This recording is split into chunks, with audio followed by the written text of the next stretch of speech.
The Nissan GT-R is a car that snacks on 911s and has Audi R8 Pluses as the main course.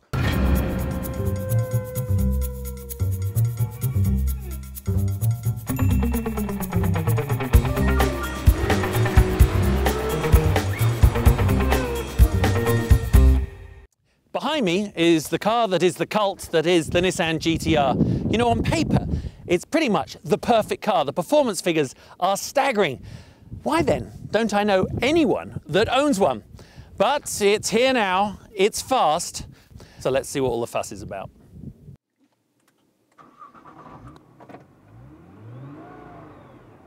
So as I'm heading out onto the racetrack here in the GT-R, remember the car comes absolutely loaded with electronics.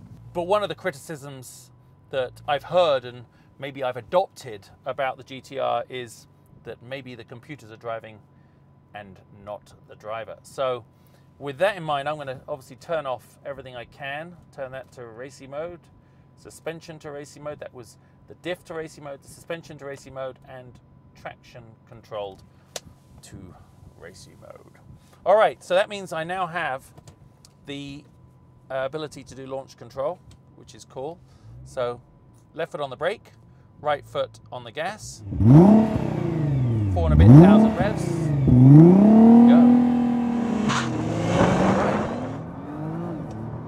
Right. Bloody hell. All right, it does take off. Takes off like someone just stole it from the valet.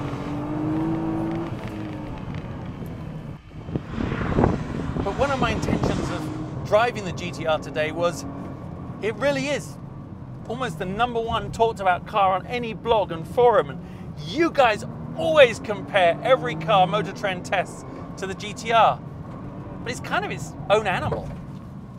Over $100,000 means you expect something that is of rock star status. Do you get it? It's got 545 horsepower,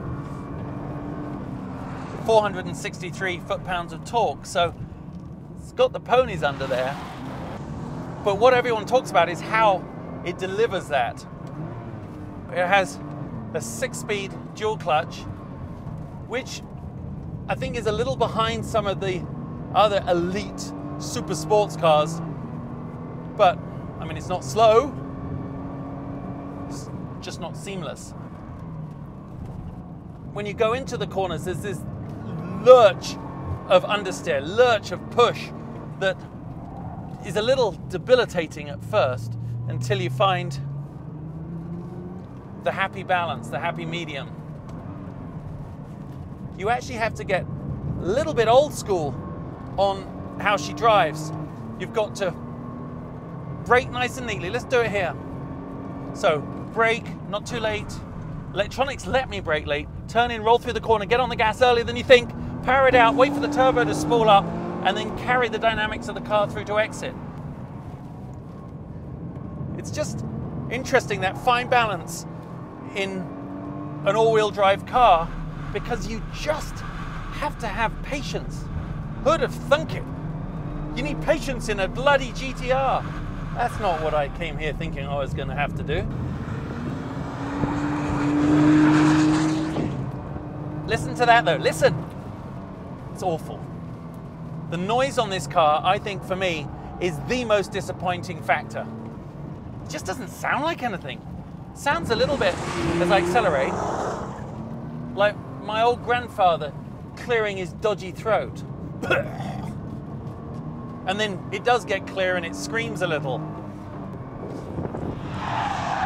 Oh, that's where it was excellent. Going in there under the brakes with the weight of the car carrying me sideways, actually solid as a rock, very stable platform, high-speed understeer here through this fast section, but direction change, very good as long as you balance the throttle at the right moment. Otherwise, I think you're going to disappear and head towards an early grave. So it's fast, it's energetic, it's dynamic, it's technical, it is fun, But does it have soul, man? I don't know. Does it have soul? Well, I've never done this before, but having just got out of the car, I need to address something. Now, I know a lot of you Motor Trend fans, according to the blogs and forums, are madly passionate about that car.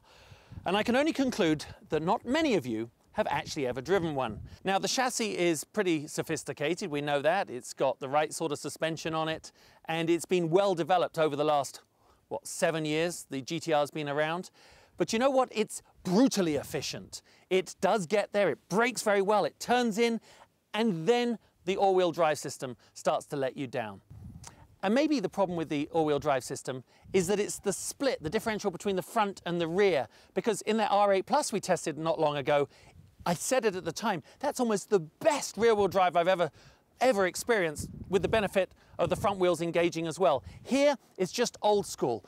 Dollops of understeer, wait, little bit of grip, power on oversteer. Maybe on the street, it's extraordinary because in that confined urban environment or on the freeway, you'd feel like a god. But on a racetrack, it's just not so impressive.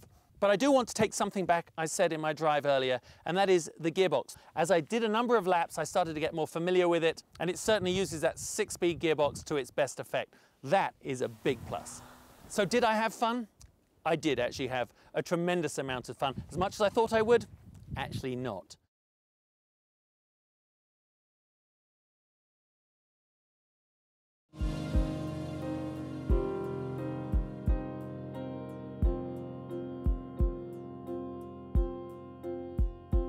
Check back each week for more on your eBay Motors mobile app.